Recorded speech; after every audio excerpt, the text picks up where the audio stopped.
चिंतन को समझ ही ना पाए तो जिंदगी भर हम पीछे ही रह जाते हैं।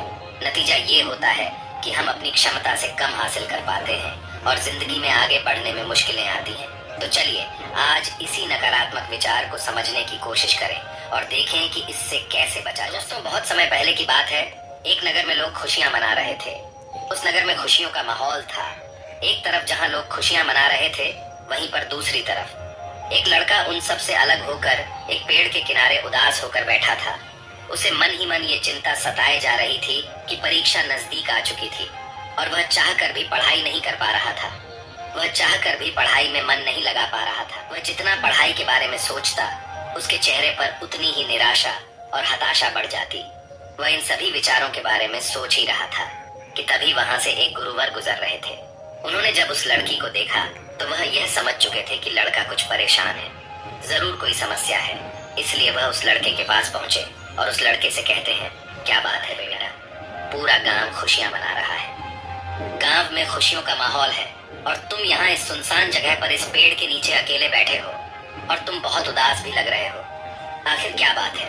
उन गुरुवर की यह बात सुनकर उस लड़के ने जबरदस्ती अपने चेहरे पर मुस्कान लाने की कोशिश की, लेकिन मन में वह मुस्कुरा ना सका। इस पर गुरुवर एक बार फिर उस लड़के से कहते हैं, क्या बात है बेटा? तुम इतनी गंभीर मुद्रा क्यों बनाए हुए हो? आखिर क्या समस्या है? तुम मुझसे बता सकते हो? इस पर वह लड़का उन गुरुवर से कहता है, हे गुरुवर, मेरी परीक्षा बहुत नजदीक आ चुकी है, पढ़ाई नहीं कर पा रहा, पढ़ाई में मेरा मन ही नहीं लग रहा। इस पर वह गुरुवर उस लड़के से कहते हैं, परंतु क्यों? इसके पीछे कोई तो कारण होगा। इस बार वह लड़का उन गुरुवर से कहता है, हे गुरुवर, मैं जब भी पढ़ाई करने बैठता हूँ और इस बीच अगर कहीं भी मैं अटक जाता हूँ तो मेरे मन में तरह तरह की शिकायतें उभरने लगती हैं। चिंता मुझे परेशान करने लगती है और एक के बाद एक नकारात्मक विचार चले जाते हैं और उसके बाद मेरा पढ़ने में तनिक भी मन नहीं लगता। मैं चाहकर भी पढ़ाई में मन लगा ही नहीं पाता और देखते ही देखते जब मैं उन नकारात्मक विचारों के सामने हार जाता हूँ तो मैं अपनी किताबें बंद कर देता हूँ और फिर ऐसे ही कहीं पर निकल जाता हूँ। कभी अपने मित्रों के साथ तो कभी अपने आस पड़ोस के लोगों के साथ। मैं अपना काफी समय यूं ही खराब कर देता हूँ। हालांकि भीतर से तो मैं चाहता हूँ कि मैं पढ़ाई करूँ, अन्यथा लेकिन मैं चाहकर भी पढ़ाई कर नहीं पा रहा और ऐसा करीब पिछले 2 महीनों से मेरे साथ हो रहा है। मैं इन नकारात्मक विचारों से जितना छुटकारा पाने की कोशिश करता हूँ, ये नकारात्मक विचार मुझे उतना ही घेर लेते हैं और ये मुझे डराते हैं, मुझे परेशान करते हैं। मैं चाहकर भी इनसे छुटकारा। गुरुवर ने उस लड़के की सारी बातें ध्यानपूर्वक सुनी और फिर वह उस लड़के से कहते हैं, बेटा, मैं तुम्हारी मन की बातें समझ रहा हूँ, लेकिन क्या तुम इसे एक उदाहरण के तौर पर समझा सकते हो? इस पर वह लड़का उन गुरुवर से कहता है, हे गुरुवर, परीक्षा बहुत नजदीक है और मैंने कुछ हद तक पढ़ाई भी कर ली है, लेकिन जो बची हुई पढ़ाई है उसके लिए मुझे हर दिन करीब 10 से 14 घंटे तक यूं ही मन लगाकर पढ़ना होगा। इसके बिना मैं किसी भी हालत में अपनी पढ़ाई पूरी नहीं कर पाऊंगा।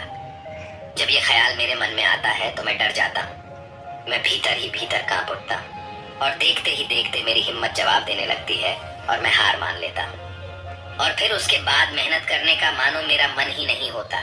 मैं चाहकर भी ध्यान नहीं लगा पाता और अगर रही है। रुको रुको बेटा, उन गुरुवर ने उस लड़के को रोकते हुए कहा, पहले हम एक एक करके तुम्हारे मन के उन नकारात्मक विचारों को समझने की कोशिश करते हैं, उन चिंताओं के पार जाने की कोशिश करते हैं, उनसे कुछ सीखने की कोशिश करते हैं। इतना कहकर गुरुवर उस लड़के से कहते हैं, बेटा, तुम यह कहना चाहते हो कि तुम्हें इस बात की चिंता है कि तुम अपनी बची हुई पढ़ाई कैसे पूरी करोगे? तुम एक दिन में इतनी मेहनत कैसे करोगे? आगे पीछे कहीं ना कहीं शिकायत नहीं नजर आ रही? उन गुरुवर की यह बात सुनकर वो लड़का थोड़ा सा हिचकिचाते हुए उन गुरुवर से कहता है, हे गुरुवर, कैसी शिकायत? इस पर वह गुरुवर मुस्कुराते हुए उस लड़के से कहते हैं, बेटा, जब पढ़ाई करते वक्त तुम कहीं पर अटक जाते हो और बची हुई पढ़ाई के बारे में जब तुम सोचते हो तब तुम खुद से शिकायत करते हो कि मैं तो कमजोर नहीं कर सकता, मैं भला ये कैसे कर पाऊंगा? मैं भला एक साथ 10 से 14 घंटे तक कैसे पढ़ाई कर सकता हूँ? जरा खुद से पूछो, ये जो शिकायतें तुम खुद से कर रहे हो, ये सच है या झूठ, या केवल ये सभी तुम्हारे मन की एक सोच है? उन गुरुवर के इतना कहने पर वह लड़का कुछ देर के लिए मौन हो गया। उसे कुछ समझ नहीं आ रहा था कि वह उन गुरुवर को क्या जवाब दे। तभी वह गुरुवर उस लड़के से कहते हैं, बेटा ऐसा कहाँ लिखा है कि तुम इतनी मेहनत, हाँ लिखा है कि तुम्हारे पास इतनी मेहनत करने की क्षमता नहीं है। क्या किसी ने तुमसे ऐसा कहा है कि तुम इतना ध्यान लगाकर पढ़ाई नहीं कर सकते? इस बारे में वह लड़का जवाब देते हुए उन गुरुवर से कहता है, हे गुरुवर, आप सत्य कहते हैं, ऐसा तो मुझसे किसी ने नहीं कहा। इस पर वह गुरुवर उस लड़के से कहते हैं, बेटा तो तुमने खुद से यह कैसे मान लिया कि मैं इतना कमजोर हूँ और मैं ऐसा नहीं कर सकता, मैं ध्यान लगाकर पढ़ाई नहीं कर सकता। ये सब केवल तुम्हारे मन का एक भ्रम है। तो तुम्हारे मन की एक सोच है जिसे तुम अनजाने में बार बार सोचकर उस पर विश्वास करके उसे सच बना रहे हो। गुरुवर अपनी बात पूरी कर ही रहे थे कि तभी वह लड़का उन गुरुवर की बात काटते हुए कहता है, हे गुरुवर, अगर यह सच नहीं है तो फिर सच क्या है? उस लड़के की यह बात सुनकर गुरुवर मुस्कुराने लगे और उस लड़के से कहते हैं, बेटा सच ये है कि तुम्हारे अंदर कितनी काबिलियत है, ये जानने के लिए तुम्हें आखिरी हद तक मेहनत करनी होगी। तुम्हें अपनी पूरी कोशिश करनी होगी। जब तुम अपनी पूरी क्षमता पर कार्य करोगे, अपनी पूरी क्षमता के साथ पढ़ाई करोगे, तभी तुम्हें पता चल पाएगा कि सच में तुम्हारी क्षमता क्या है।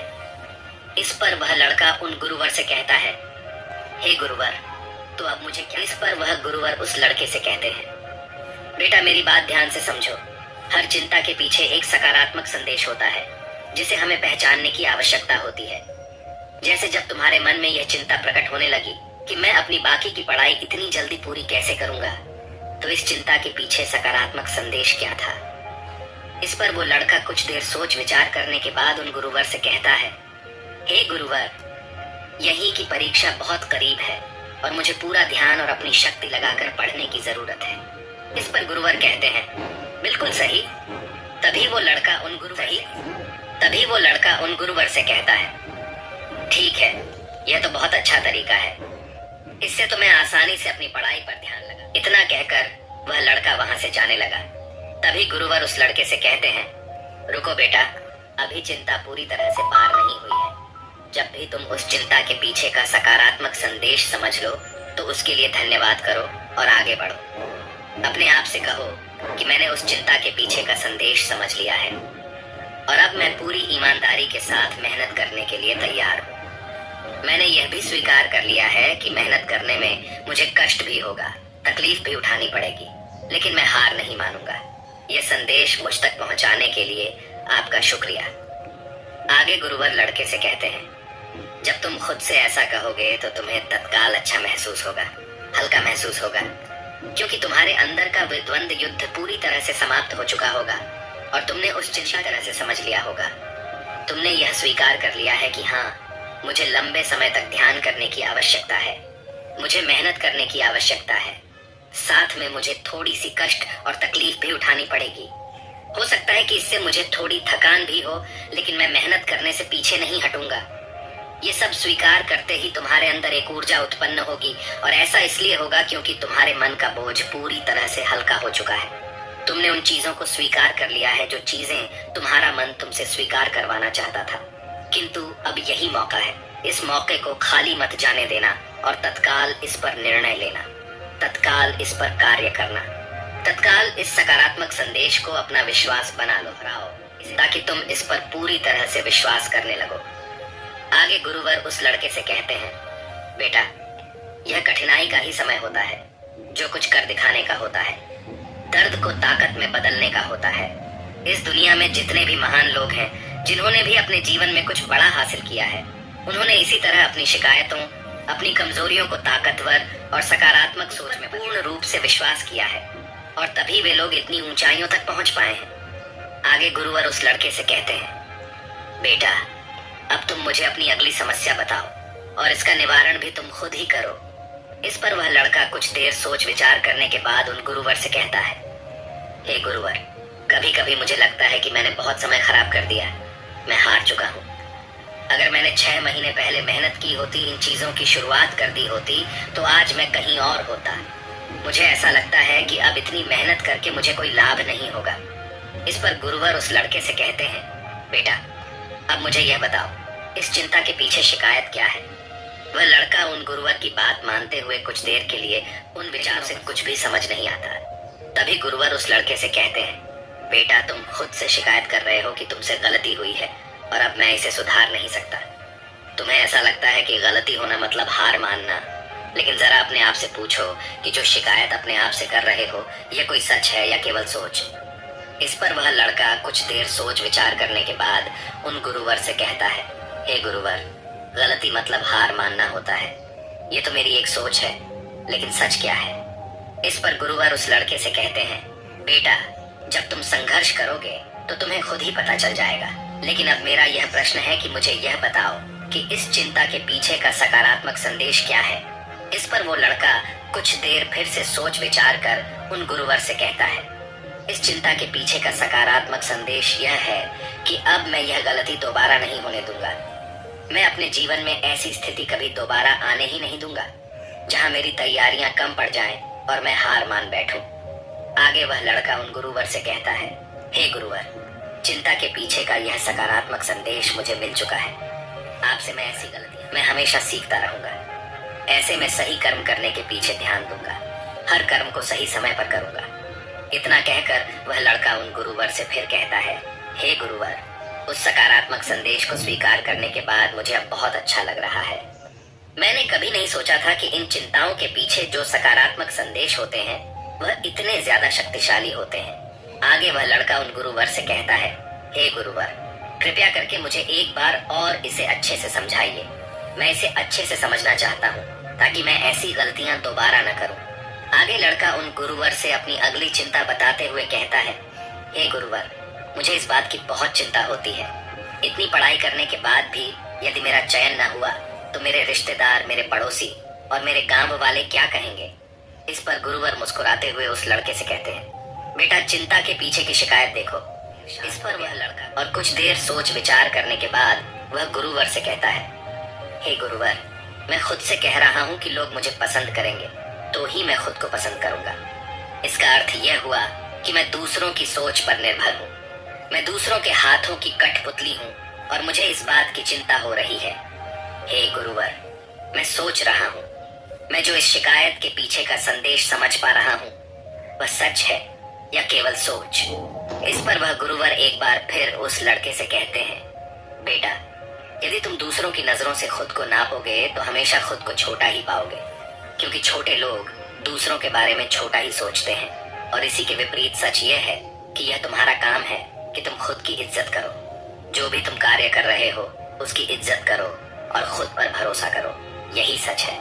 तुम अपने बारे में कैसा महसूस करते हो, खुद पर कितना विश्वास करते हो, केवल और केवल यही मायने रखता है। आगे गुरुवर उस लड़के से कहते हैं, अब मुझे यह बताओ कि इस चिंता के पीछे का सकारात्मक संदेश क्या है? इस पर वह लड़का उनको, हे गुरुवर, इस चिंता के पीछे का सकारात्मक संदेश यही है कि हमें नकारात्मक विचारों से बचकर रहना चाहिए और हमें ऐसे विचार सोचने चाहिए, ऐसे विचारों पर ध्यान देना चाहिए जो हमें शक्ति दे। आगे वह लड़का कहता है, इस शक्तिशाली संदेश के लिए मैं आभारी हूँ। हमेशा सतर्क रहने की और अच्छे विचारों पर बार बार ध्यान देने की जिम्मेदारी को मैं स्वीकार करता हूँ। आपसे केवल और केवल मैं खुद पर विश्वास करूंगा, अपने कर्मों पर विश्वास करूंगा और मैं यह देखूंगा कि मैं क्या कर रहा हूँ और मुझे क्या करना चाहिए। क्या मैं सही राह पर हूँ या नहीं? मैं स्वीकार करता हूँ कि आज से केवल मैं अपनी नजरों से खुद को देखूंगा। कौन मेरे बारे में क्या कह रहा है, इससे मुझे कोई फर्क नहीं पड़ने वाला। इतना कहकर वह लड़का उन गुरुओं से कहता है, हे गुरुवर, मेरी समस्या तो सुलझ गई। अब मुझे बहुत अच्छा लग रहा है। मैं बहुत हल्का महसूस कर रहा हूँ। इस पर वह गुरुवर उस लड़के से कहते हैं, बेटा, जो भी तुमने अभी कुछ कहा है उसे तुम याद रखना और इसे कहीं पर लिखने कार्य करना, ताकि तुम हर दिन यह देख सको कि तुम किस प्रकार नकारात्मक विचारों के प्रति सतर्क हो और तुम किस प्रकार प्रेरणा देने वाले विचारों पर ध्यान केंद्रित कर पा रहे हो। आगे वह गुरुवर उस लड़के से कहते हैं, ठीक इसी प्रकार तुम एक छोटी सी कार्यवाही करके खुद को यह एहसास दिला सकते हो, खुद को याद दिला सकते हो, खुद को साबित कर सकते हो कि तुम चिंता और शिकायतों से कहीं बड़े हो। और इसी प्रकार बार बार अपने विचारों पर कार्यवाही करने से हम अपने भीतर एक सकारात्मक मान्यताएं बना लेते हैं जिन पर हम विश्वास करते हैं, और देखते ही देखते हम उन विश्वासों पर आंख बंद करके भरोसा करने लग जाते हैं। आगे गुरुवर उस लड़के से कहते हैं, इसलिए बेटा, इसी तरह से जब भी तुम्हें चिंता परेशान करे तो सबसे पहले चिंता के पीछे की शिकायत देखो और यह पता करो कि शिकायत सच है या फिर केवल सोच। इससे आपके और शिकायत के बीच में थोड़ी दूरी बनेगी। इस शिकायत का कड़वापन और असर थोड़ा सा कम होगा और आप उसके बारे में जानो, उसे पहचानने की कोशिश करो, उसके पीछे का सकारात्मक संदेश जानने की कोशिश करो और एक नई मान्यता तैयार करो। तभी तुम अपने जीवन में सही ऊंचाइयों को छू पाओगे, अपने जीवन में उन ऊंचाइयों तक पहुंच पाओगे जिनकी तुम कल्पना कहकर वह गुरुवर शांत हो गए और उस लड़के को भी अभी समझ में आ चुका था कि वह अपने जीवन में बेवजह की चीजों से डर रहा था, जबकि उसे अपने विचारों से लड़ने की जरूरत थी और वह अपने आप से लड़ रहा था। उसने जाने अनजाने अपने मन में नकारात्मक विचारों की मान्यता तैयार कर ली थी, जिन पर वह आंख बंद करके भरोसा करने लगा था, किंतु उसे तो अपने सकारात्मक विचारों पर ध्यान केंद्रित करना चाहिए था। इसके बाद उस लड़के ने गुरुवर को प्रणाम किया और वापस घर लौट आया। अब से वह दिन रात मेहनत करने लगा, खूब मन लगाकर पढ़ाई करने लगा और जब उसके मन में कोई नकारात्मक विचार उत्पन्न होते तो वह उस नकारात्मक विचारों के पीछे का संदेश समझता और खुद से उन गलतियों को स्वीकार करता, जिससे उसके मन में सकारात्मक ऊर्जा का निर्वाह होता और अपनी कमजोरियों को ताकत बनाकर वह आगे बढ़ता जाता। दोस्तों, आपने आज की इस वीडियो से क्या सीखा वो मुझे आप कमेंट में बता सकते हैं। इसी के साथ में उम्मीद है कि आपको आज की वीडियो पसंद आई होगी, तो इस वीडियो को उस इंसान को शेयर करें जिससे यह, और उसी के ठीक बाद चैनल को सब्सक्राइब करें। तो चलिए फिर मिलते हैं ऐसी एक और नई वीडियो में एक नए मैसेज के साथ। तब तक के लिए अपना ख्याल रखें। धन्यवाद और नमो बुद्धाय।